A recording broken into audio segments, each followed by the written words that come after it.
Kia ora, everyone. This is a good one because it's Ryan talking to Ryan Nicholson. Mate, I think we'll start off with you. What did you do on the weekend? Because you had that up on your Instagram. It was, it's always successful going in the bush, but even more when you bring something back with you. Yeah. So I was actually on the Friday, so I managed to negotiate a bit of time off from the boss, and I saw there was a bit of a weather window, so chucked everything in the truck and got up at about just after 3 a.m. and went off up country. Pretty brisk old morning. Sort of was wondering whether I was going to regret the shorts when I got out of the truck and she was a -3 or something like that. But I managed to spoke to a few deer on the way in, which isn't always the greatest, but it's a good sign sometimes. And managed to knock a deer over at sort of the middle of the morning, which was good. Yeah. And looking at your video, you were sort of testing the courage with that face that it was perched up on, mate. How did you feel being above that? And did you do the butchering on that face, or did you move it a bit? Yeah, so I mean, I saw it from the river, and I was looking up, and he was quite far up the face, and I set up my bipod on the rocks down in the river, and I thought, I'm pretty sure I'm going to scope myself here, but fortunately didn't, so I was chuffed. And I saw it when I shot it. I dropped it, and I saw it tumbling, and I thought, oh no, it's going to go all the way to the bottom. But it just managed to perch itself up on a log about halfway down the slip, which was good and bad, because it meant I had to go out on the slip and grab it, and not always the greatest with heights and stuff like that. But seemed to take my time, and had my girlfriend's words, left in the morning, be safe. And I was sitting there going like, well, I wonder what she'd think of this. But you take it quietly, and it seemed to work out all right. Yeah, so exactly that, take it safe. Like during early COVID, I was trying to find, a $13 arrow that a rabbit had run away with, and ended up falling down a bank. And so now when I'm out in the bush, that was sort of the realization of, thank goodness this was out on the back of the farm. Not that was going to do me any good for the rest of the day if I had hurt myself, but when you're out in the bush, those sort of things sort of run through your head that you're in the middle of nowhere. What sort of calculated risk, calculated decision making was going on to get the job done? Yeah, well, I had it out, and I had a good look over. I sat down before I went out on the slip, because I've done a bit of walking on slips and tar hunting and stuff like that, and you can put yourself in a few silly positions and sometimes you don't realize it till you're out there and you think, oh, this is a stupid idea, and now I'm here. But I had a bit of a look over and sort of figured out a track, and decided to leave my pack and my rifle off the slip, so I didn't have too much weight with me and could use all of my hands and things like that. I've got a little pino caddy, and just chucked the knife and the meat bag, hooked it onto the back, and just went after it that way. But it had fallen on the log, and it just sort of bellied itself on it. So I managed to pull it over onto the log and get onto a bit of solid ground, and just managed to butcher it up there. Yeah. And didn't take a stick or anything with you, sort of improvised ice axe? No. I'm sort of not that au fait with, to be honest, with using the rifle for self-arrest or sticks for self-arrest. So I thought I'd just, I have heard stories of people taking crampons and getting a bit carried away and putting themselves in worse positions. So I thought maybe I just take it easy, and if I did have the conversation with myself that, if it's going to get dicey, this deer is probably not worth tumbling down down the slip for. So, you can always leave it there. It's not always the greatest thing to do, and you don't feel great doing it, but she's nice to come home as well and not have a broken scone. Broken leg, not at all. Yeah, that's right. Yeah. Get the chopper out and call slip issues for other people. Yeah. And I guess that was, when we were all being locked up and getting upset at the start of level 4, that was really the thing that that was hitting home, was it? It wouldn't just be you that would be causing an issue; it would be everyone else who had to come and get you and organise to come and get you and contact each other. That would have caused the issues, eh? Yeah, I think you sort of you misjudge the effect that a quick trip in the bush can have sometimes, and I mean, those. In saying that, if it's the right situation occurred, you should probably push the button. But the thing is you've got to sort of think about it before you put yourself in that situation, I guess. And as much as we do, you get that itch and you get that, you'd like to go and get your fix of going in the bush and things like that. There's other days left in the year that we can go do it. Yeah. Now, mate, how long have you been into it? A bit like me, your bias is you're sort of navigating your way. Yeah. How long have you been sort of looking at hunting and using the bush as a wide array of positive attributes? Yeah. Well, I used to knock around with my dad when I was a young fella, and we used to go out with my brother and shoot rabbits and things like that, and we'd do the old missions down to Waitotara and shoot some goats with our dad's mate. And that was when we were younger, and then my parents ended up sort of going their own separate ways, so that opportunity sort of dried up a little bit, unfortunately. So when I came down to uni in Wellington, I sort of had all but given up on going bush and hunting and stuff, because thought I'd be surrounded by tall buildings and lattes and whatnot, which is true at some point. But I managed to bump into a few people who still got into it, and we used to do a bit of pig hunting.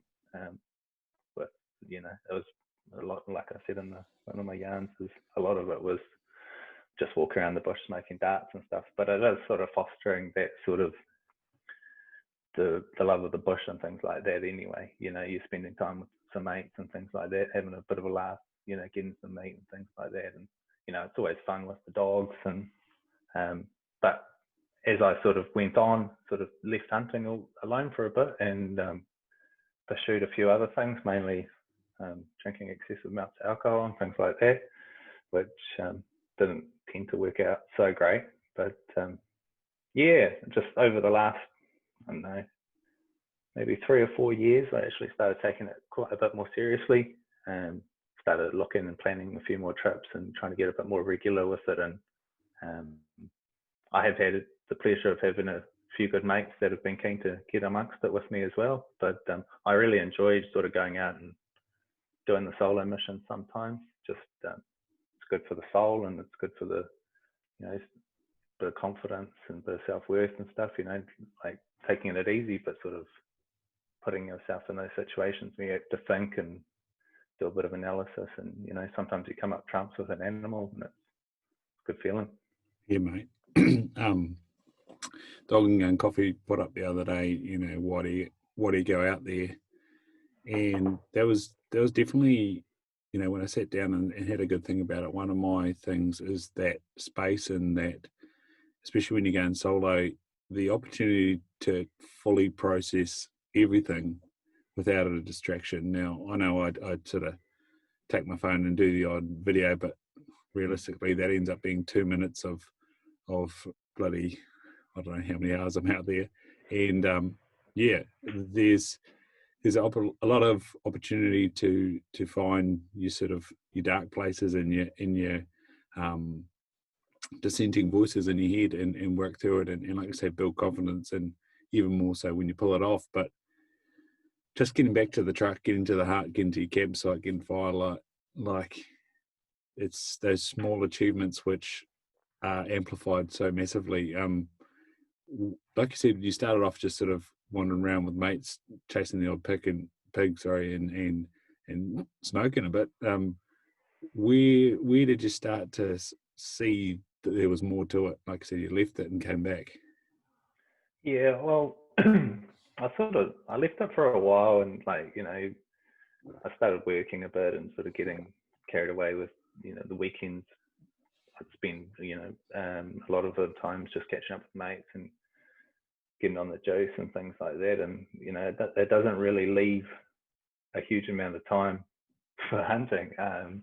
There are those people who can handle it and they're pretty tough and they get up at, in the morning and after having a few jars and can still manage to get out for a hunt even if they're feeling a bit rubbish.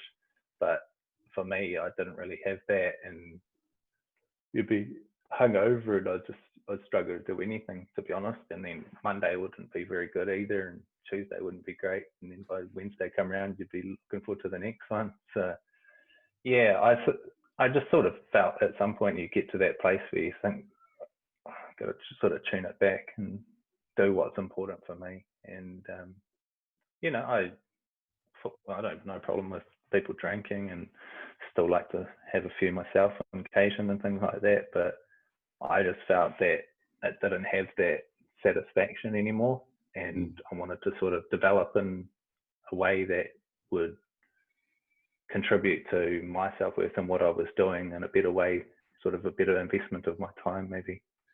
Yeah. So you've sort of taken a pretty simple approach, like bush, books and banter. Like that is so simple and so accessible. Where did those sort of seeds start, that this is just one step at a time? And obviously you've looking at your page and looking at your blog, you've gone reasonably far down the road, but where did the first sort of steps, like you said, to move away and create more significance with your weekends, what were your seeds? I gave up smoking about 2 years ago, and I didn't really think about too much about it, except for like the fact that you think about smoking a dart like every 10 or so minutes. But I mean, when I quit, I was sort of, I'm a firm believer in your attention doesn't really get destroyed. You got to kind of point it at something else and something productive. So I started reading a few books and things like that, and I came across, I think it's a book called Atomic Habits or something like that, or it might have been something else at the time, but it was just talking about just improving your day a little bit at a time. And I have this, theory that when we go to do things and improve ourselves, it always looks like a big mission. You look at the mountain instead of the first step and you go, no, nah, that's too much for me. And you pull pin and you step back and you sort of leave it. And then if you pull pin, you don't really want to approach it again because you've got that feeling of like, I've already sacked it thinking about that, so I don't really want to go and do it. But I guess there was that, and so I sort of got this idea like, maybe I could just do a few little things at a time and just work my way up to bigger things. And a couple of years ago, a few of my family members sort of passed away in quite quick succession, and it was pretty difficult to deal with at the time. Like, I went to their funerals and things like that, and it's an interesting thing at funerals. Like, you never talk about what you have or things like that. You don't get the list of assets read out. You get people coming up and talking about what people did, how they influenced their lives and things like that. And I was sitting there, and one of them was my cousin, and she had her own challenges and things like that. But she still had this amazing life, and she, never complained. She would talk to people, and they'd have a positive interaction of dealing with her, and think, oh man, she was just so lovely. They said all these things. And the other one was a grandparent on each of my parents' side, and they had done all these things that I sort of never knew. And my granddad had been over to, I think, Vanuatu and built orphanages and things like that. And my nana had been working with, not Women's Refuge, but one of those organisations and things like that. And I sort of was sitting there at the funeral and going home and thinking, like, so what am I up to? I got no physical limitations and things like that, relatively healthy, and there's a lot of opportunities that I've passed by, and how many more am I going to pass up, I guess, is the question. And I thought, well, maybe I should pass up a few less. and get onto it. Yeah. Yeah. What were, you know, while we're thinking of the things that you passed up, was there anything significant that stands out at you that you sort of, you know, regret that you didn't do, or you missed opportunity maybe? Like it's all a journey, and that if you do something, it changes your whole trajectory. But Yeah. I think I passed up, like there was a few job opportunities at work, and you know, you can make a few excuses as to why you didn't do that, things yeah. like that. I think one of the things is I used to turn down a lot of opportunities to do things that would have been quite good for me and quite cool experiences, but just reasons that it would make me uncomfortable. So maybe I didn't have the fitness back then. So I wasn't sort of training and keeping in shape.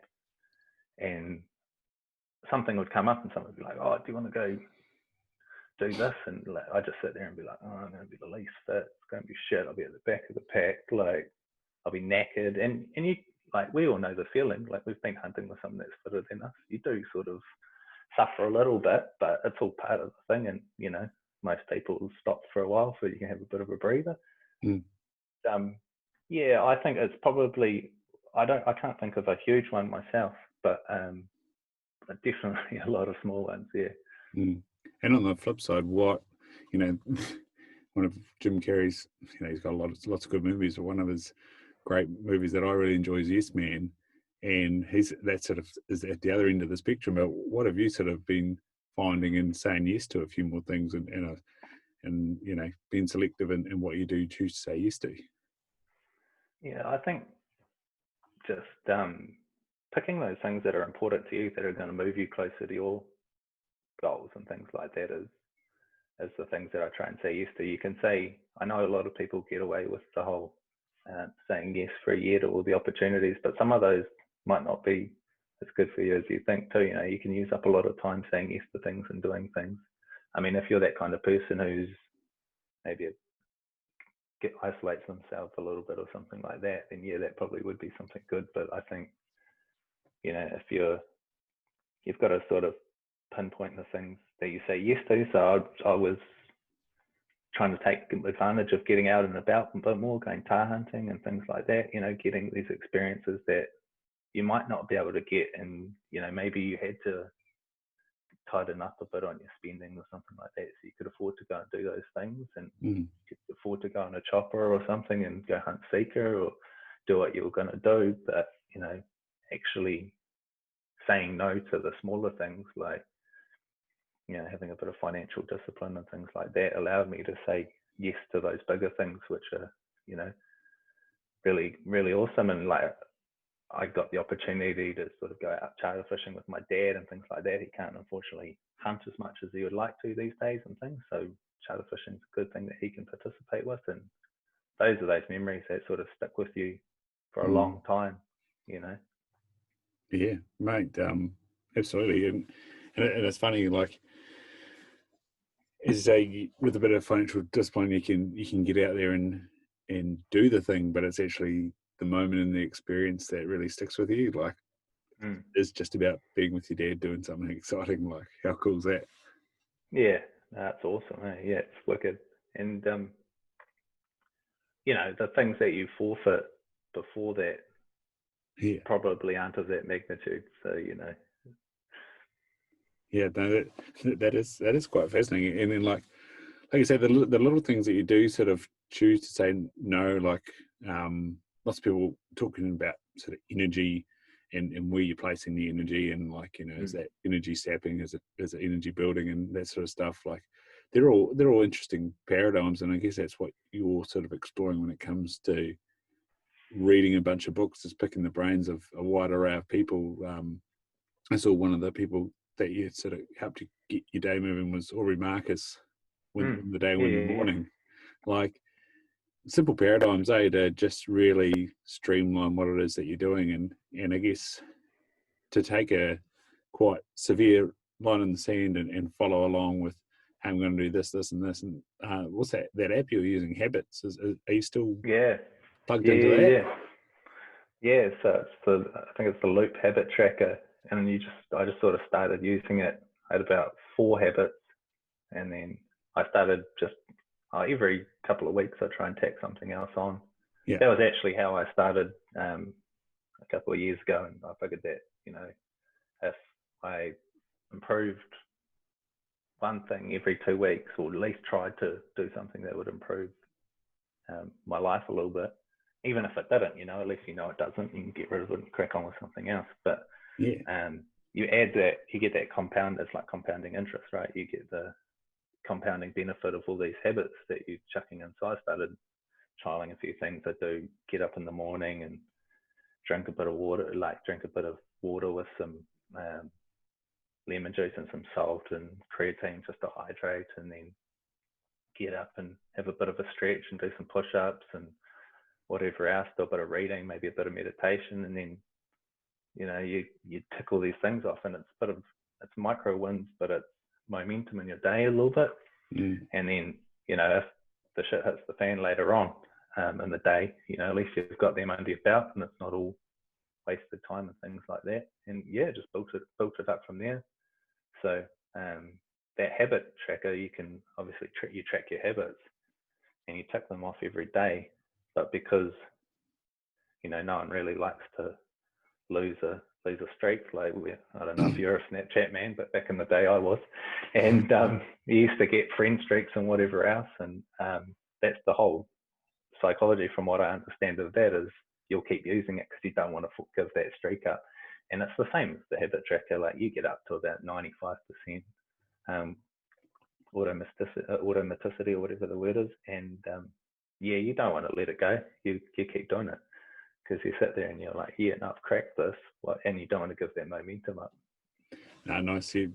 Like reading that blog just before we started talking, you straight away got me motivated. Speaking of streaks, that's how Duolingo works as well. Like, you sort of set how much experience you want to get for the day, and then they, you know, they give you a streak, and then they sort of encourage you to bet, and it's all imaginary crystals, diamonds or whatever it is. But yeah, like do a bet to double the amount of points you've basically got by going on a 7-day streak and all the sorts of stuff. And yeah, I think Duolingo is pretty awesome the way they've sort of gamified learning something. Like, I don't know what it's like when you in the paid version. I think you can get as many mistakes as you like, but in the unpaid version, it's kind of good because you've only got 5 health, so 5 mistakes. You can go back and earn a little bit more health, but yeah, and so if you lose your health, that forces you to go back and practice basic things as well, the things that you're probably stuffing up as well. So yeah, no, are you doing any? I think you're learning Te Reo, right? How are you going about that? Slowly. So I always get one of the bros on one of the pages that I follow. He always talks to me in Te Reo. And, what's the page, mate? It's Brothers for Brothers, but it's one of the male mental health pages that I follow, and cool. And along with like For All the Brothers and things like that. And yeah, no, they run like weekly Zoom things and things where you can jump in as men and just have a bit of a yarn to other men and things about how you're feeling, and, you know, support other people and things like that, which I think is, you know, pretty important these days. But yeah, when he checks in and he messages me or replies to my stories and stuff like that, it's always in Te Reo. And I'm like, get the book out and get out Google Translate. I'm trying to figure things out, but that's, you know, that's he's pushing it, and that's the kind of people that you want on your team, because they're pushing you to learn. You know, they don't let you take that backward step. Like, oh yeah, we can talk in English. He's like, no, I know you're learning Te Reo. You get into it. You know, it's good. But it's hard, man. It's hard. It's learning languages. You know, I'm yet to conquer that skill. Yeah, mate. You just given me a fantastic idea. The spotting vet and Francesco over there in Italy, I should get them to say, I'll send my messages to you in English, and you guys send your messages to me in Italian, and it might slow our conversation down a little bit, but it might help us both out. Although Francesco's pretty bloody awesome at English. Yeah. I think he can also speak French, and because his wife's from Borneo, and he's a champ and a vet. But yeah, no, that's a really good idea. And so this Brothers for Brothers, how long has that been around? That sounds really, really interesting. I've only just come across them in the last maybe a few months or so. Not really sure how I did come across it, but I bumped into it somehow. And the guy Zane, he was planning on doing a 24-hour walk for mental health to raise funds for Lifeline, I think it was. Yeah. And I believe it's Lifeline or one of them. And I thought that was pretty mean. And I was looking at one of my goals this year was to do a 24-hour walk just for the sake of it, just to see what it would be like and, sort of push myself a little bit. And I saw he was doing it and I thought, oh, well, that'd be cool. So I flicked him a message and just had a bit of a yarn to him. And he's hard on the supporting the bros and, just giving people encouragement. He's basically sick of people taking their lives and things because of mental health and, trying to help people through it and, show them that there's a life and there's a way through to work through things. And I think that's pretty good these days. It's something that needs to be talked about, and it is a hard thing to talk about, and it's not often comfortable, but it's one of those things, if you do, it sort of helps out a bit. No, that's pretty exciting to hear, because obviously I've had a couple of the guys from Everyman on here over in the States, and I saw that they've managed to set up a chapter in New Zealand. I'm not sure where it is or whatever, but it's good to hear. Dad Dodie was planning on coming to Melbourne pre-COVID, but that obviously hasn't happened. But and there was another group in Christchurch, I think, that has set up a bit of a men's circle going on, and they're doing things online as well. Ben Logan as well down in Wanaka, he's sort of got a men's Facebook page, to share stuff on. So yeah, it's good. It's good that sort of stuff's starting to creep in and things like that. In your sort of day to day, is there much attention paid to the wellness of staff and things like that, and especially now that you're working remotely? Well, I still sort of turn up to work 4 days a week and stuff like that. But at our work, I work for Victoria University of Wellington. I'm trying to get that right because they renamed a little while ago. Probably get a word soon. So they are actually quite good with promoting those sort of, especially over COVID and things like that. They had a really good course and a few other courses, but the one I went on was, I think it was Blueprint for Mental Health. But it was a one funded by the Ministry of Health, and they actually walk you through quite a comprehensive course. It's about 6 hours, and it was a Zoom thing, but they have a couple of instructors and they actually go through some really good stuff, which helps you understand more about it, So, and I think understanding is quite key, because a lot of us are like, it's good to talk about your problems and stuff like that, but we don't fully come to grips with what the people are dealing with, and and how to approach it and things like that. So when you like anything, when it's unfamiliar, you're sort of a bit, what do I do?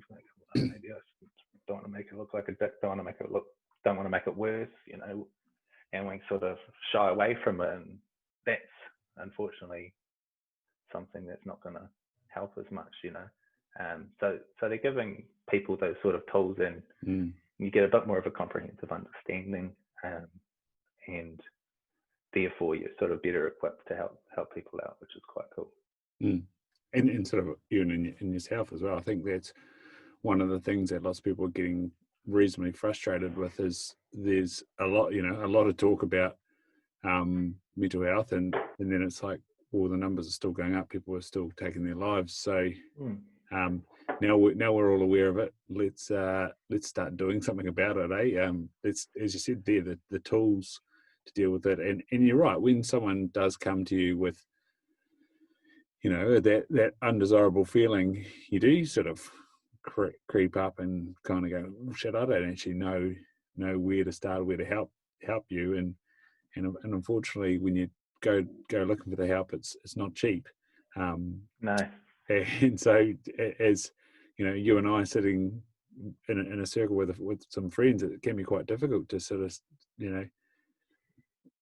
do something that's positive. And so, yeah, like how much sort of time investment was involved in what you were involved with? I mean, it was 6 hours, so like you would do a couple of hours a day or something like that. Mm-hmm. And I mean, that doesn't sound like a lot of time, but they give you good materials. They keep in touch with you and things like that. So I think it's a basic understanding is good in like knowing where to go if you can't handle it and things like that. Escalation and things like that can be quite difficult. And that's the other thing too, is like, yeah, you can go there and like, it's kind of like, well, if you go to someone and they're in need of help and you don't know what to do, it sort of puts you in a position as well. And I think knowing at least how to help that person or how to get that person help is really valuable. Sort of, I sort of look at the sort of quitting smoking thing as quite a powerful tool. Like it does take a lot. Like I always try and empathize with my patients who are smokers, and especially when most of them sort of say to me that it's for stress. How I sort of frame the interaction is, why do you smoke? And often there's not an answer. My sort of aim with that, and I'd love to hear your feedback on this, is my sort of aim with that is that if you address the why of what's started it and why you're still doing it, it might even escalate out to certain other behaviors and habits and sort of deeply grooved things in your life. Like, and that's the sort of vibe I get from you, is it started with, that small thing of quitting smoking, and it's led on to much greater and deeper avenues and daily habits. Yeah, I mean, I think it's difficult having conversations with yourself about those kind of things, like certain things get in the way, and you get the old ego gets in the way and tells you piss off, and then you got to sort of go past that and be like, no, let's have a proper look into it. And I mean, quitting smoking, I mean, I was pretty good at it. I quit many times before, and like I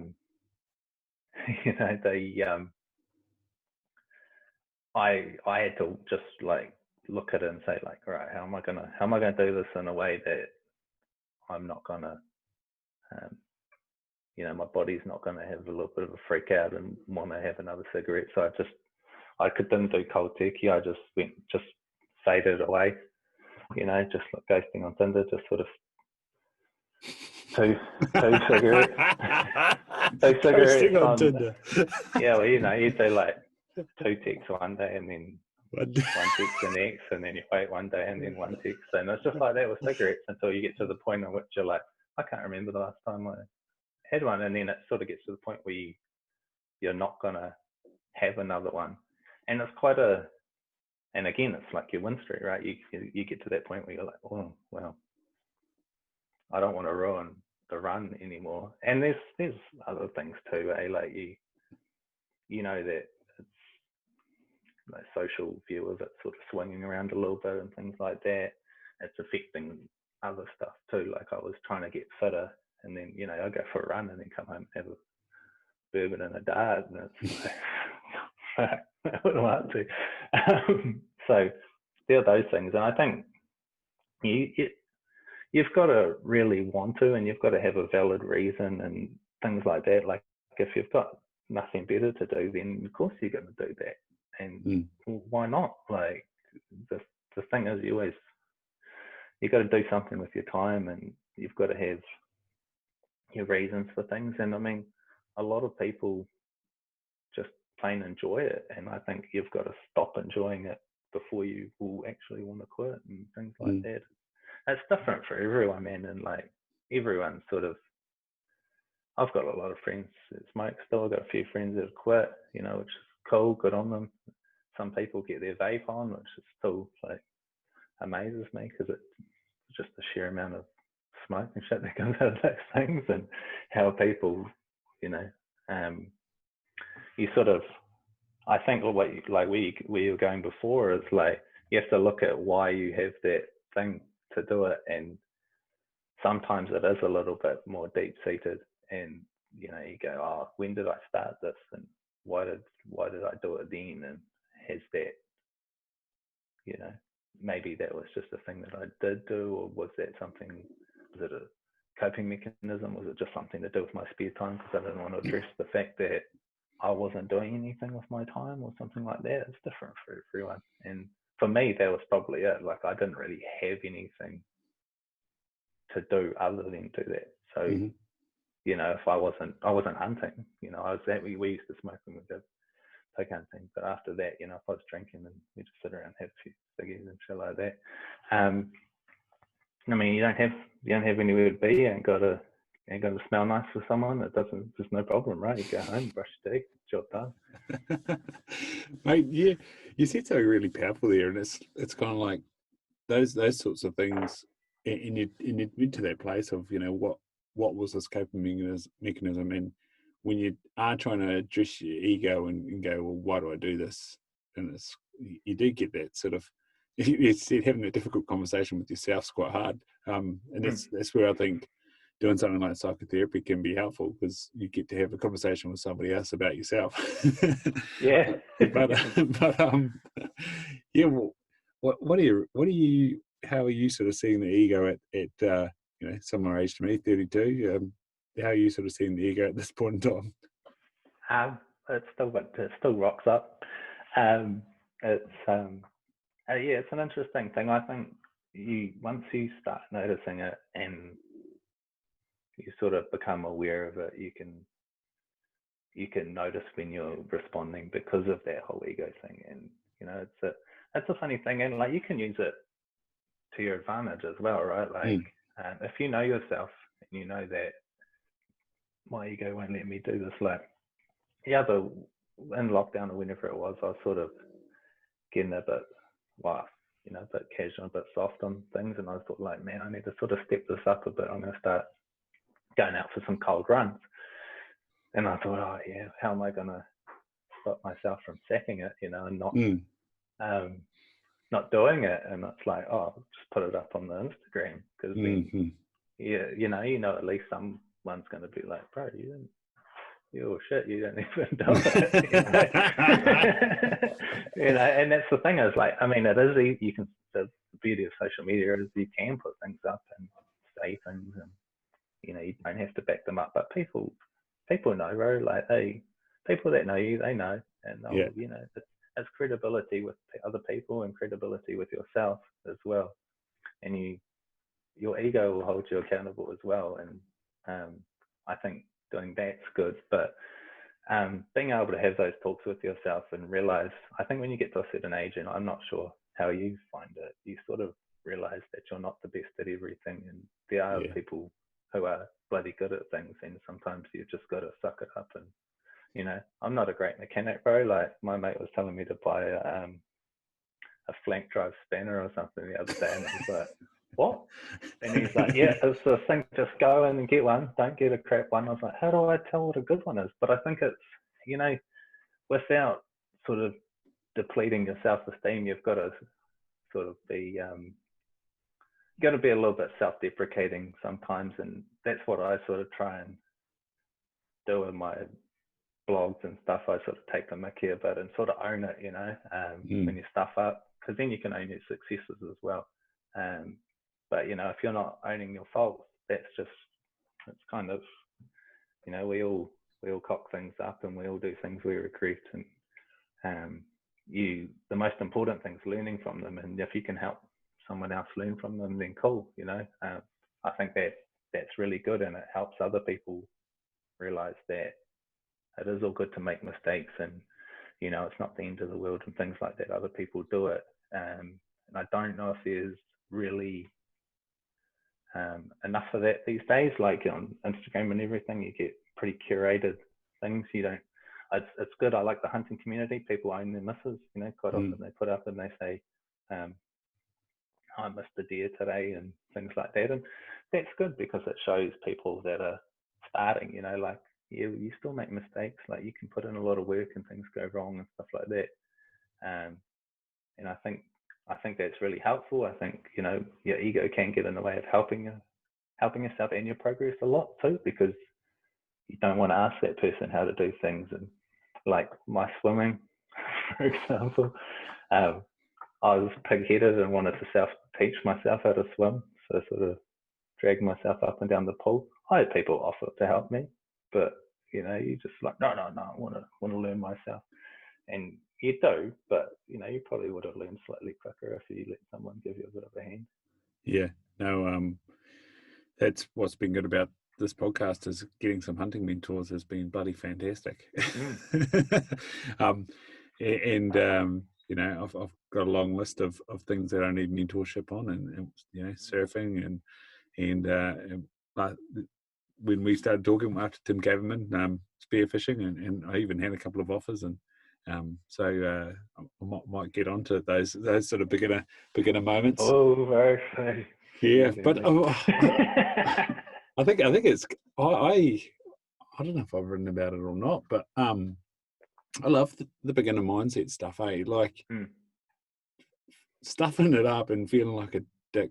Again, it's addressing the ego, I guess. It's like you say, you're not the best at everything, and I sort of joked around a lot with a lot of people that as a 25-year-old male, you're an absolute twat, and that's mostly because you think you know everything, or you think you're the best at everything. Yeah. And you're God's gift to everything. But you get and I don't know why, but the bad stuff just sort of doesn't land, and you don't, like you were saying, you don't sort of learn from all the bad stuff, and it sort of takes another 5 years. And maybe it's the working environment, maybe it's the generally the relationship environment that you go, or you try to go through in those years, that shapes those those ideas around who you are as a person. That sort of goes, hang on a moment, I don't quite know what I thought I knew at that age, and maybe I just sort of need to take a step back. I've talked about it's like an information curve. You know, it's the same like you were saying about the mental health stuff. Getting a little bit of awareness is quite handy. That when you realise that you don't know everything, then you can be more receptive. But if you just know that little bit and you're a bit arrogant in what you're doing, then you're a little bit dangerous. Yeah. It's I think, yeah, I couldn't agree more. I think everyone's got something to learn, and everyone's got something to teach. And you know, sometimes you have to talk to people for a little while to figure out what it is. But people that might not appear as clued up as you think, are usually pretty clued up in something. You know, if you compare people who work in IT with people who work outside and things like that, like they'll both do things that are pretty impressive, and you'll sit there and go, shit, that's pretty good. I never thought about that, doing it like that.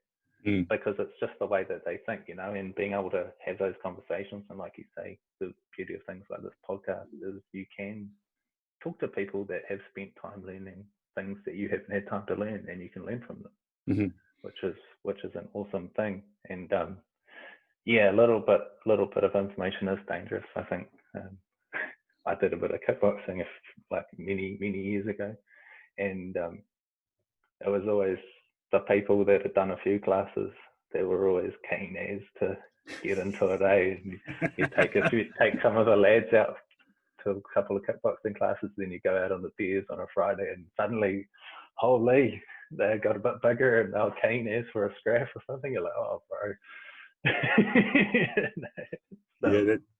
That's one of the things from Joe Rogan about jiu-jitsu, constantly being humbled at no matter what level. But yeah, I'm sure there probably is a phase of that. I don't know the colours of the blue belts, or the colours of the belts in jiu-jitsu, but I'd imagine there's a phase where you get a couple of bouts and you start to think you're pretty good, and that's where the black belt to come along and humble you. Yeah, definitely, bro. I think the further you get on, you realise the gravity of the sport and how dangerous people can actually be, and the potential that people can have. And I think maybe that's a thing in life too. Like when you sort of go down a track and you've gone down, you know, a certain path and learned a few things and sort of figured a few things out, you realize that other people are going down different paths and different journeys. And while they might not have figured out what you have, they're still pretty clued up about something. So, you know, my dad used to always say, never pick a fight with a guy in the pub that you don't know, because, you know, it might give you a good tell. And, yeah, absolutely. Yeah, no, that's pretty true. I don't think you should pick a fight with anyone. wow, yeah, he's probably speaking to a younger person. Yeah, yeah. So one of the things, you know, we live in a little bit of a parallel existence, and it's probably age frame. But I was flicking back through your Instagram, and you had up there, have started dabbling in ETFs. Is it? I can't always stuff it up. Oh yeah, so ETFs, yeah, so like index funds and stuff like that. Yeah. So one of the guys that one of my mates that I used to work with as well, he's a bit more clued up financially than me. You know, it illustrates the point of what we're just saying. And you know, a bit better with financially with money and things like that, but a bit of discipline. I was, you know, he was talking about index funds and ETFs, and I was just, you know, it was all over my head. But then I started looking at things that I needed to improve on, and I was like, wow, financial skills are up there on that too. So how can I start reducing my debt? And, you know, everyone talks about having passive income and all this. And I thought that was just something for people with lots and lots of money, you know, that could figure that out. Excuse me. And but yeah, no, he was talking about it, and then I listened to an audio book about it by the old Tony Robbins with his big ass voice, and yeah, and he drilled into me on the audio book about, you know, how it was a solid way of investing and things like that. And you sort of take it with a grain of salt. You think like, yeah, well, this guy's hocking a bit of literature and stuff like that. So of course he's going to say it's going to be productive. But yeah, I gave it a bit of a crack, and I sort of just drip fed a small amount of money into it, and every fortnight for just it's been about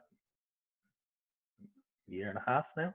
And yeah, so it seems to be working out quite well. I mean, obviously the banks aren't really providing a huge return on your investment if you've got term deposits and things like that now.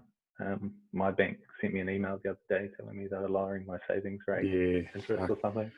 Yeah, I've got one with Rabo, and I hate getting an email from Rabo because it's every time it's to tell me that the interest rate's gone down lower and lower. yeah. You hope for something more positive, but from a bank, it's usually that, unfortunately, these days. And yeah, no, it seems to be. I mean, you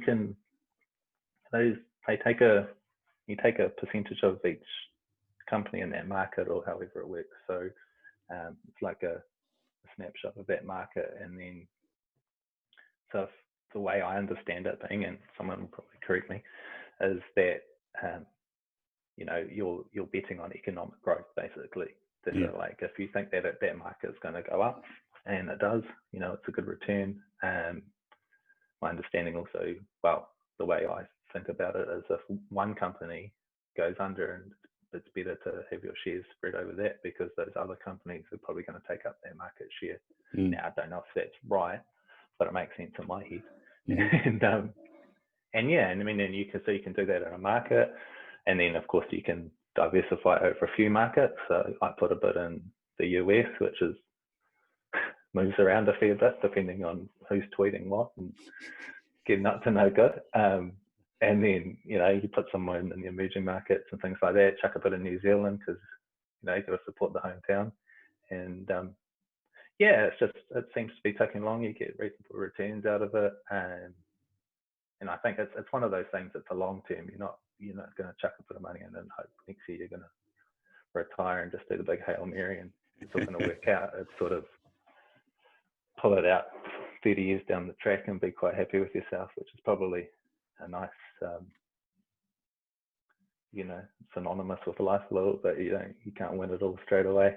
You got to take your time and hope it works out.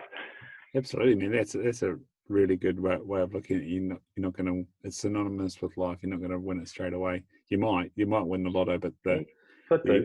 the you know, the chance of that's pretty rare.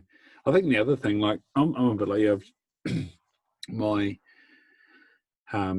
financial literacy is hopeless, and like I was joking with my brother and my flatmate studying accounting, and we were talking about something to do with the way businesses are run the other day, and they taught me something, and I said, oh, my sixth form accounting didn't count for anything. Like, oh, but at least you understood a little bit of what was said, and then me and my brothers have sort of done the same. We started off just drip feeding once a month into an account, and then we were kind of, you know, seeing the rate that the banks were giving us, and then we're like, well, what else can we do? And then we went on simplicity and did trade and fund, and then all of a sudden that's started to accumulate and look quite good. And then all of a sudden it almost like piques your interest, and it goes back to those habits that you're talking about. They start to become engrooved. And so, and I think in your post you're talking about COVID, how it's disrupted the bank interest rate gone so low that your cash is worthless. And so again, I've then taken that to a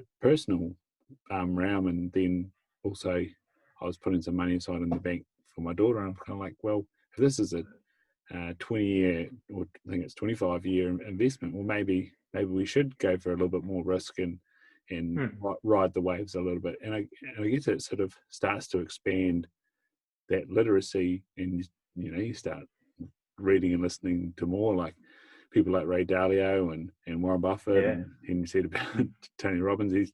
He seems to be pretty switched on. It's and you take a lot more notice of the different ideas out there. Like I've sort of in the last few months been exposed to the silver and gold stuff a little bit more. I'm listening to Peter Schiff a little bit more. The Bitcoin Square stuff. The Jack Dorsey, I think it is, from Twitter, and instead of sort of skipping through those podcasts, you really sort of start to hone in and have a listen and go, well, what does that mean, really? You know, I don't.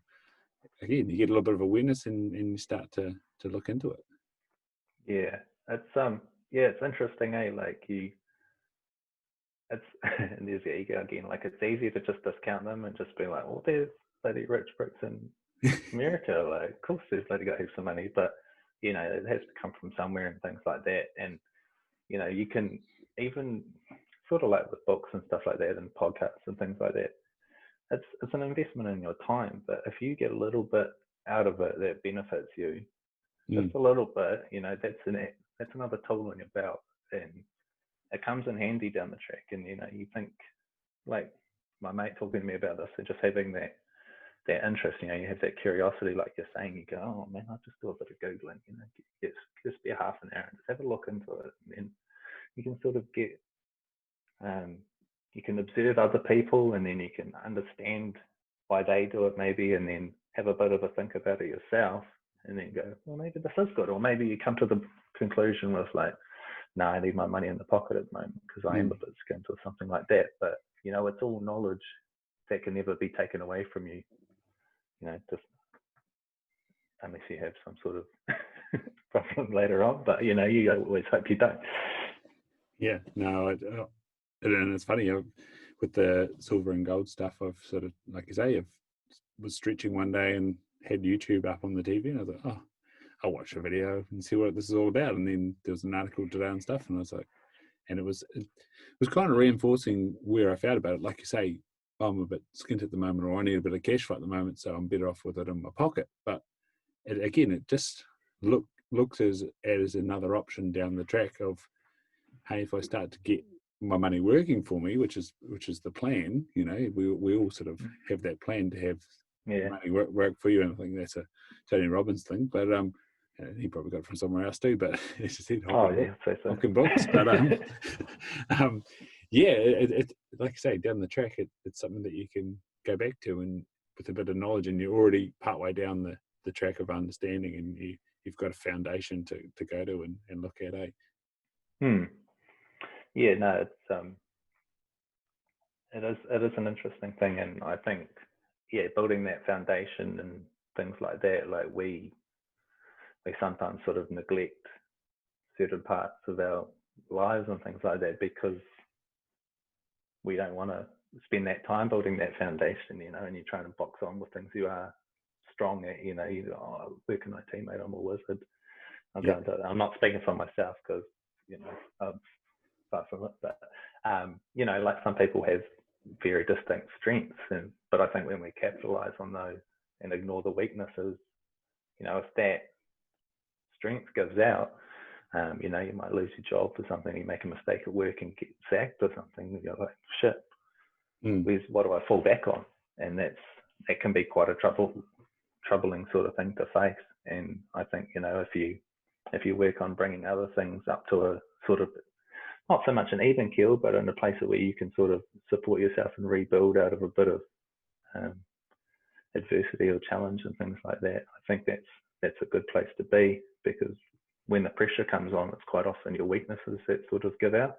If you don't have a strong financial position, say, or you're not sort of in a good place financially or mentally, physically, things like this. I mean, like, look at COVID, that sort of highlighted that. If you had physical health, it sort of looked like you're statistically a bit more vulnerable. People were suffering in their businesses and things like this, which is really unfortunate. And like, if you're not in a great financial position, that puts more pressure on you.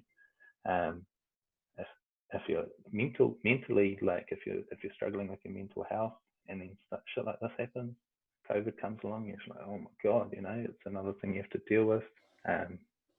And maybe your social well-being as well, if you haven't cultivated those good social connections and solid friendships and things like that, when you're in a time of need, who do you go to? Absolutely. And I think the other thing on the social need, it really does reiterate that physical, actual being there with people, like being with my mates on the weekend. How, like, it was quite lucky we had one of our mates' wedding the weekend before level 4 kicked in, and gosh, what a time. And then again, meeting up again, you just really that. And I'm probably a little bit biased to that. I'm quite heavily extroverted, so I do get a lot of energy from being around the people that love and build me up. But yeah, as you said, that social connection, talking on the phone and talking deeply on the phone, not just about the weather, is pretty amazing. Yeah, it is a strange thing, because I mean, you can have conversations on your Facebook and things like that are, you have that meaningful connection, but I think face to face is just sort of unparalleled. Like, there's you get so much more feedback. You've got your body language and gestures and things like that, and there's less interpretation, and you're sharing the experience of what you're doing and things like that. I'm fully in favor of Skype and things like that. Skype, or what you want to call it now, FaceTiming people and things like that across different countries and stuff. I think it's awesome for connection, but I think sometimes we sort of cop out a little bit on it. We could take the time to go over and see someone, have a cuppa, or actually drop them a phone call and things like that. Yeah, no, it's interesting how the where the world's taking us at the moment. Yeah. Are you still doing the digital Sabbath? That was the other thing I remembered.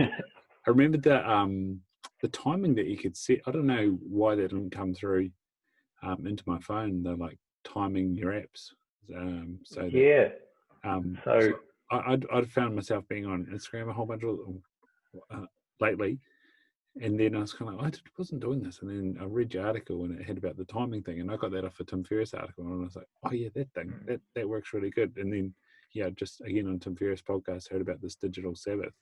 And so I've set my timing for Sunday to be 1 minute. Yeah, well. Yeah, so through a couple of changes in situation, I just do data free now. So, because, if I'm out and about or something, I have to come back and do a uni assignment or something like that, I'll have to use the computer, unfortunately, but I still keep it so that I'm not jamming on Facebook or Instagram or something like that. So phone's down and have it away and stuff, and it does work well. Like, you are a bit more present with the people that you're with and things like that. It's also, I'm just looking at it now. It's just sitting there, drawing my attention. But just having it, and there's been studies and things like that, which you would have read on that blog, is even having like your desk at work affects your cognitive performance. So like you are just, your brain's just sort of sitting there waiting for it to make a noise, just in case.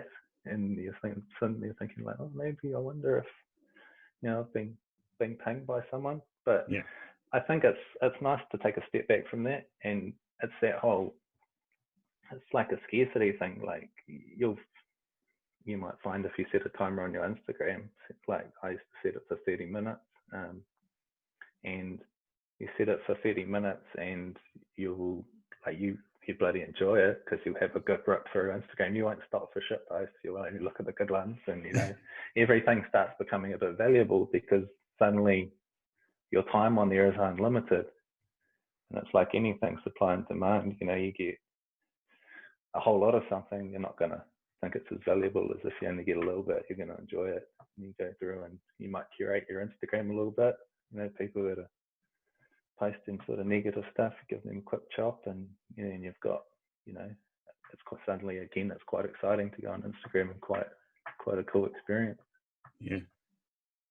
That was definitely what I used to have.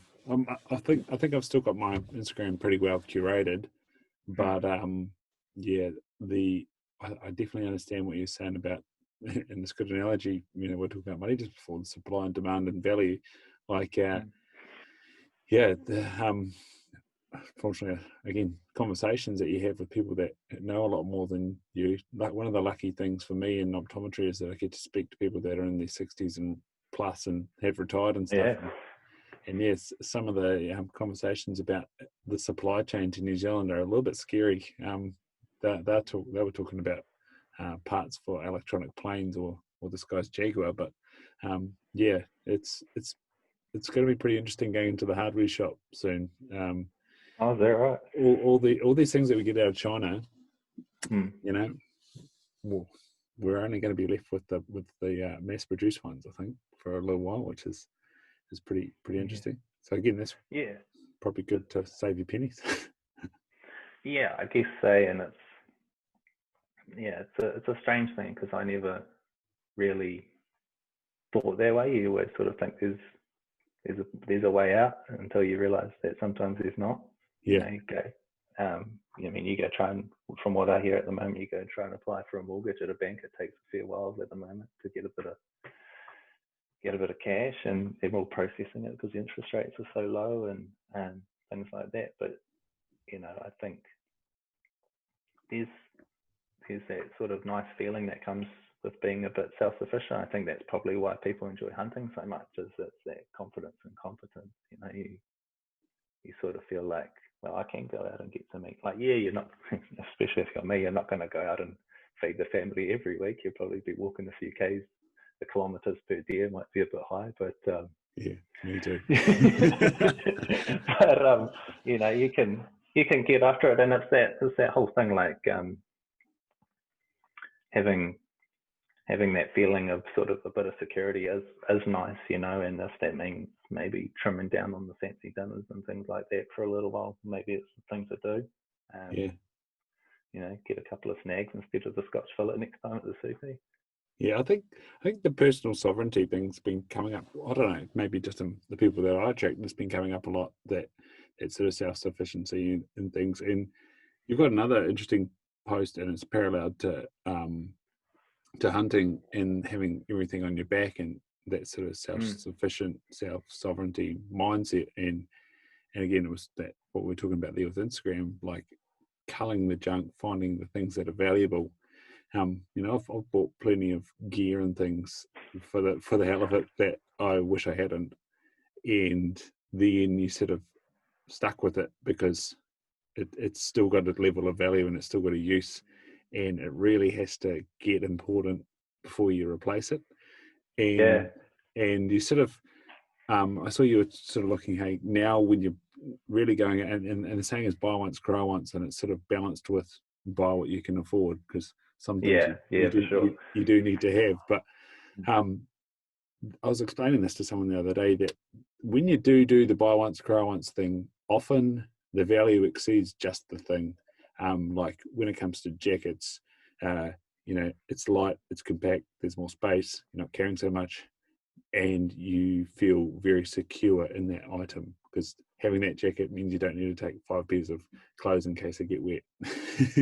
Yeah, and I think that all comes with experience too, and you can sort of get led astray a bit down that track too, especially with hunting. There's so many jackets and so many different things, and some guy, it comes down to that personal thing. You've got to take other people's advice and then sort of look at how you can apply it to your life and whether it is applicable to, I guess, because we all hunt different areas, and some people are hardcore and they go up in the snow in the mountains and bugger around, and some of us just like to muck around by the river and whatnot. But it's you can end up like hunting and everything else. You can accumulate a lot of stuff where you thought you needed it and you thought it served a purpose, but if you sort of had a bit of a harder look, you might have been able to knock it on the head with one item and things like that. And I mean, I'm guilty of it, man. Like I threw away a whole lot of my clothes. I didn't throw them away, I gave them away, but a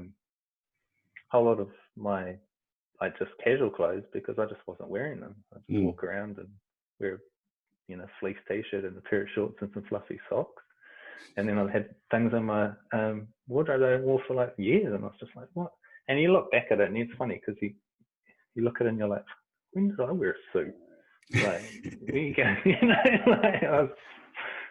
Probably getting chopped at a wedding a couple of years ago. Like, so you sort of look at it and go like, well, I don't really need that. Flog that off. And it's the same with hunting gear. I went through my hunting gear, I don't know, a few months ago, and you like, if you hunt the similar areas, like, you're always going to take your best gear. Like, you never go, oh yeah, I'm going for a trip today, I'll take my crappy jacket. You're going to take your good one because it's your good jacket. It works the best. That it does the trick, and so you can hockle that stuff off too. And you give that stuff away, someone else can benefit from it, and you're left with a bit more room and less likely to stack it all in your pack when you go away. Or stack it in your garage or your cupboard or whatever. Yeah, well, that too. Yeah. That's the thing about moving flats. The other week I was kind of like, oh god, this is such a pain. Like, what one thing that was on my mind was like, I used to have a house full of this stuff and it had a purpose, but then also when it's in a box for 2 moves, you go, oh, this is just stuff now. Haven't seen it for a while. What's in their box? Do I need it? Yeah, I came across a cricket bag a while ago, and it had like, nice bat, some gloves and stuff, and it was just like, couldn't even think of the last time I even threw a tennis ball around a backyard cricket sort of thing. I was like, what the hell is that? Like, but you just hold on to it because you like to, it's like, oh, it's a memory, or such and such. That's a part of my life. So it's like, take a photo of it. Yeah. Because then you can have a look at it. Like, that's all you're doing anyway, is you're having a look at it every time you move it out of your shed or wherever it's going. Yeah, I've got a backyard cricket set, and it's literally, I think it's still taped up. It'll be good one day, bro. Yeah. Okay. So I've got my daughter now. She's Yeah. I mean, well, that's probably a thing. Like, there's things that you can sort of hand down and things like that, but I think knowing the difference is important. It's kind of, like you say, it's one of those things. Knowing what you actually need is a strange thing to. You've got to know what you're doing and what you want to be doing and things like that to actually know whether you can get rid of it as well. And I think that's probably half the problem. If you're not confident in the bush, you are going to take heaps of stuff because you're like, well, if I get stuck on this mountain, I'm going to have me tarp, me tent, me sleeping bag, my 2 PLBs in case the first one doesn't work. I've got this flare, and you're like, holy shit, mate, you got any muesli bars? Like, you got everything now. And I just feel the same with food. You take maybe 4 kilos of food with you and you're going for a day much. Like, it's when you're not sure if you're going to handle the situation, then you sort of lean into the gear a bit heavy, and it ends up causing you more grief, probably putting you in you're exhausted if you do get in a bad situation because you've been carrying so much crap.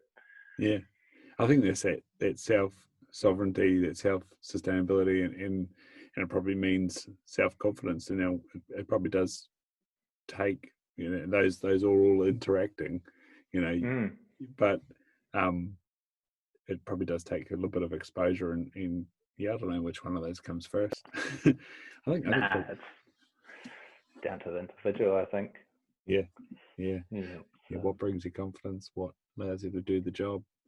Yeah. You've got to be sort of smart about it. Like, I can understand why people do it as well. You know, like if you are starting off and things like that, probably better to have too many clothes than not enough. Yeah, we were having that conversation in Wanganui around the fire. Now we were staying in a house. It was on a farm, but how the conversation sort of come up, it was like, well, what do you guys take when you go tar hunting? And they were like, 20 kgs. And I was like, what? I was like, what do you got in there? And they're like, this, this, and this. I was like, that's all you need. I was like, okay, that's good to know. Yeah. It comes with experience, and you got to learning off other people if you're fortunate enough. And I think that goes back to what you were saying before about the hunting mentors.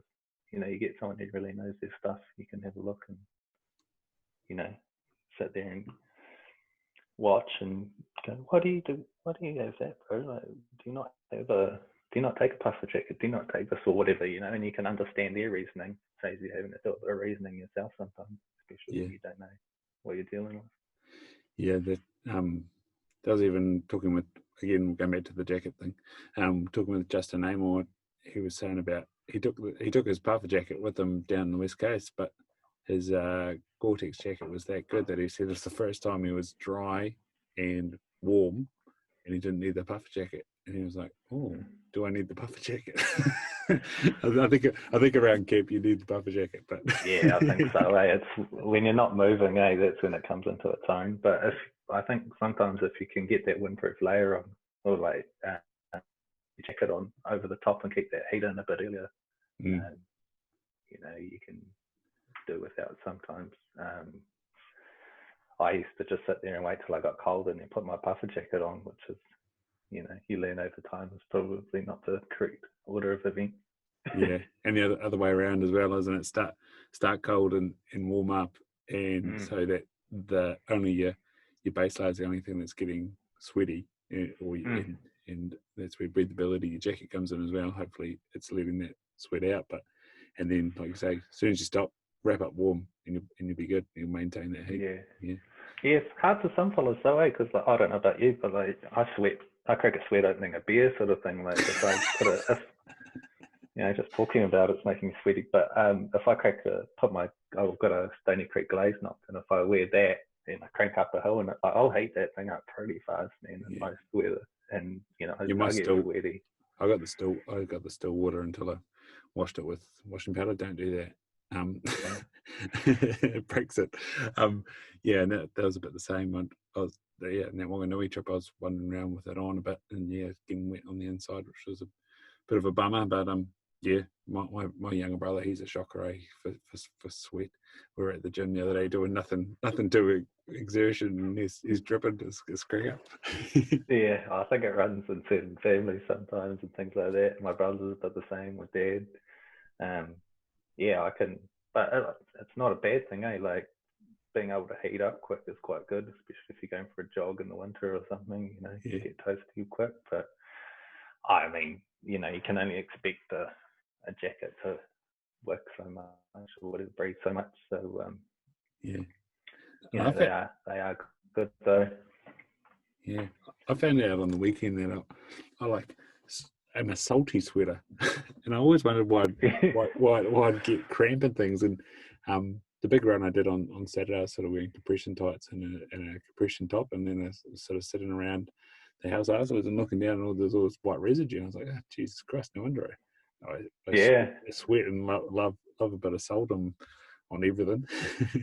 Do you take those salt pills or anything that you can go running and hunting and stuff? That's so I've been using the peak performance stuff of late. That tends to go quite well, but definitely with this running, gonna start getting some salt tabs, and also gonna start using the ketone salts, which they're bound to chloride, magnesium, sodium, and potassium. So there's a bit of extra salt in that. But again, I think when you're getting out to that longer range and sort of more zone 2 ketosis sort of state, then you really do need to optimize that salt intake. Yeah, it's a different level. Everything's got to be nicely tuned and things like that. How far are you running? So that on the Saturday that I got up to 26 k's. Yeah. I've got a deload week this week, and the longest training run is going to be 60. The race is 101. So yeah, it's going to be an interesting journey. Decent, yeah. I've booked into the chapters. Yeah, I've booked into the osteopath next week, so that'll be good. One of my mates, Luke Taylor, that's been on this podcast a few times, messaged me Sunday morning. I had a video of me running up the mount. I was knackered, I was chafed, I was trying to video out the view as well, and so I've had surgery on my right hip, and my right leg was going on a funny ankle. And so I said to him, hopefully that was the worst of my biomechanics, but I booked in with the osteo to make sure I'm still moving in straight lines. Out. Yeah. Must be... Sorry, you go, mate. Sorry, bro. You go. I was going to say she must be a hard slog. Like, just, I've run some medium distances, and I get around triple figures on well-fed weeks, and man, like after big runs and stuff, like I ache like buggery, and to get up to those distances, it just makes my hips just hurt just thinking about it. That's what you said about that bloody elevation in the mechanic. I was bloody Now they were definitely sore. Putting the pack on, it was to walk back to the hut. Like there was only just under 6 k's, but man, like 100 meters in, I was going, oh, this wasn't such a good idea. Yeah. Which was good. Where does the swimming come from, man? Like, why? Because I couldn't swim when I was younger. I dodged. My parents put me through swimming lessons, and like when I wrote the blog, my dad came to me and was like, "Oh, we didn't realize you couldn't swim," and I was like, "Oh, really?" And that's the ego thing too, because I wouldn't have talked about it to them, but probably felt bad for wasting their money on lessons. But I used to live in Taupo, and they put us through lessons when and you swim at school and all that, but as long as you could hold your breath and get to the other end, you just get the tick, and then like, Ryan's a confident swimmer. I've done a good job, job tidy, and I just hated it, sticking my head under the water and stuff like that, and so I just avoided swimming, and like I'd still go and swim with my mates, but I'd jump in some deep water, and if I couldn't touch the bottom, man, it was like panic stations. But of course, you're with the boys, so you're like, but inside you're just freaking out, and we're like swimming in the Waikato River, just and there's the Control Gates Bridge there, which you'd swim in front of, and then there's Hooker Falls, and meanwhile my brain's going like, here's a list of all the places you could have a horrible death, and then never mind the fact you could just drown here. And I'm like, oh, shit. So I sort of got to the point where I was like, I wanted to join the cops, of course you've got to learn how to swim, and I was like, oh fuck. So I was like, oh well, if I want to do this, I'm going to have to learn how to swim. So I decided I'd eventually teach myself, and so I went down to Jabil pools and got ready, and of course, like I'm 6'3" and quite a large chap, and everyone tells you like, oh, you should be a good swimmer, like and I'm like, yeah, well, I should be a good basketballer too, but you should see me do that. Like, and you're like, oh, you got like good reach and stuff, you should be lots of things. But so I went there, and I like literally put my head down and started trying to go for it, and I came up in maybe 15 meters or maybe 10, I don't know, not very far, just splashing water, and the lifeguard's looking at you, and you're a tall fella in a very shallow pool, coughing up a bit of chlorine, and but eventually, I got to a length, and then I got a bit further, and I sort of figured it out, and I was like, okay, went in, and then you have to do the treading water thing, which was fine, because you're just sitting there. Actually, it's kind of that's one of the more peaceful parts of the test. You can sit there for 5 minutes and reflect on how you have been able to swim, so that was fine. But diving under I think, was it 4 meters or something like that, used to put the shits out of me. And it still kind of does, to be honest. Like, I got this weird thing about deep water. I don't like having my head underneath my feet, things like that. You know, as soon as I upend, my body freaks out, and I'm like, oh, I mean, just talking about it's giving me the shit.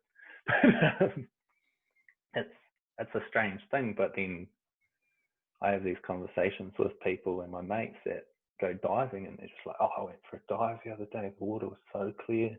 You know, I just came down, grabbing a feed of paua, got a couple of crays, shot a couple of butters, and I'm just like, oh. And, you know, to me, it sounds like hunting in the water. And I'm like, oh, man, I bet that's really good. Like, the same fix that I get from being in the outdoors and, you know, that whole decompression and just walking the hills and, you know, coming across the odd deer and getting a bit of meat and things like that. I was like, I can do that in Wellington right here. And like they're saying about opportunities, I'm like, when here I am, like, there's an opportunity right there. Are you going to go get it? And that's that whole, this is where the ego thing comes in, because you're like, well, you know, you said you're going to make the most of good opportunities, like, you true to your word. And, you know, that comes down to a bit of accountability with yourself too, I guess, is you've got to have that talk. And if you back out, then you lose credibility with yourself, and you lose that self-worth, and you don't want to do things, and the next time it's easier and you'll have it forming in a negative way. The way I see it is, you know, you're going backwards, and you can sort of go like, oh, I can say no to that, or fuck, I can say no to meeting up with my parents next weekend, and I can say no to a hard day at work and stuff like that. And, you know, you can sort of, it's a slippery slope, and it's different for everyone. But for me, I know myself, and I know that it is a slippery slope. So I was like, right, well, I did the diving thing for the cops, and that was panic stations, and I managed to get down. I actually swam down to get this rubber brick that they throw in there, and they throw it in, and I was like, oh yeah, and they go, no, you wait till it touches the bottom. Like, oh, to the bottom, and I swam down, and like, I don't know, I wrote in my thing, like, I don't know how other people can see underwater. Like, to me, it just looks like just blurry. And so I swam down towards the Stag thing, like, and I didn't have a great set of lungs, and it was the grate in the bottom of the pool, and I touched it, and I was like, fuck. And then I ended up, finding the brick, and eventually, and coming up a bit red-faced and spluttering and stuff. But that was that, and then I left it for a while, because I didn't end up joining the cops, so you could sort of distance yourself again from it.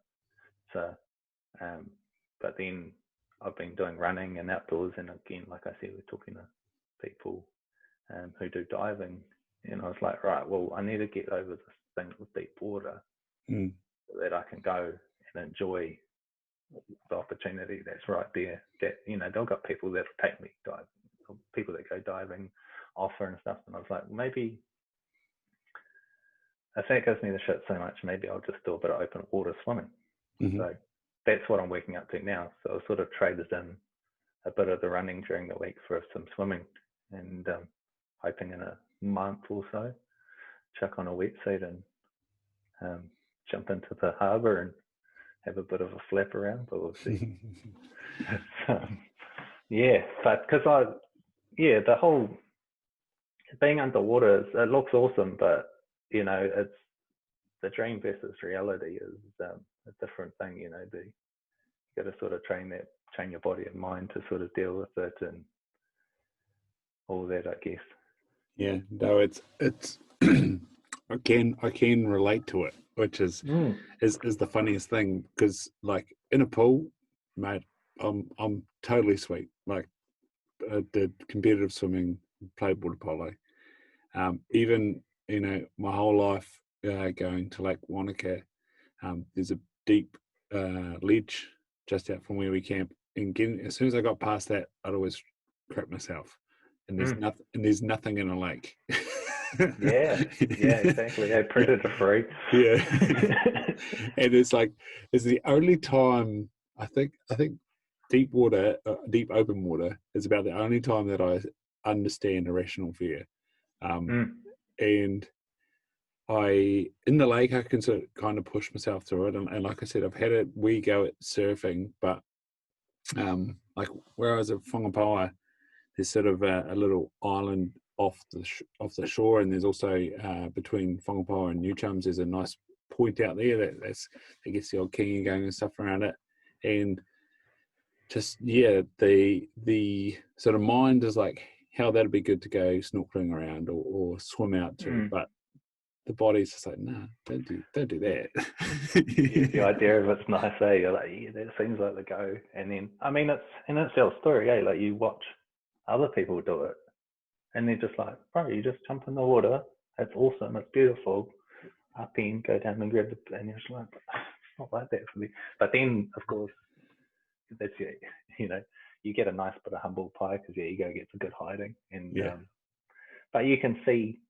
That gives you perspective, right? You get a bit of empathy for other people that you do things and you go, oh, bro, I go running 25 Ks every week. You just start running. Yeah. But then, you know, you can see it and be like, oh, I can see how it'd be hard for other people. I can see how it wouldn't be as straightforward and things like that.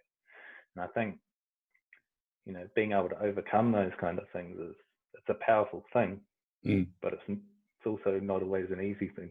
Yes. Yeah. Mate, that's bloody good. It's a powerful thing, but not always an easy thing. I like that. Mate, so where do people find you? You've sort of got an Instagram page and a blog page set up. Where do people check it out? The two are linked, of course. Yeah, so I'm on Instagram with it's called Equilibrium Environment. I tried to pick as many syllables as I could for my handle, which is good because everyone could work out on their thumbs. And again, on my webpage that I've set up is equilibriumenvironment.com. So that's where I usually hang out, and usually more active on my Instagram, and I just post a bit of writing and a few yarns and stuff on the website occasionally. Nice, man. So you've listened to a couple of episodes. What's something that doesn't do you wrong or continually shows up when things are going right and in flow? That was Morgan's good thing that didn't do her wrong last time, was when things are in flow, she knows things are going well. What sort of goes for you? Yeah, I think when things are going nice and you can actually sort of direct your attention to something that you're really enjoying and partake in it in a way that you don't have to be someone that you're not is a really important thing. And I think being able to identify those things in your life lets you live a bit more authentically, and you don't have to have that stress of fronting up to be someone you're not. Nice. Authenticity. That's beautiful, man. Well, you know, we've chatted a couple of times on Messenger, and this has been a hell of a conversation. Pretty random. I just sort of said to you earlier this evening, what are you up to? And we made it work, which is bloody awesome. Yeah, bro. Yeah, all good. And we'll have to take that a step further and catch up in person sometime. And that'll be bloody wicked. Awesome, brother. Look forward to it. Catch you later, Ryan. Bloody awesome. Cheers, mate. I'll press stop and hang down there.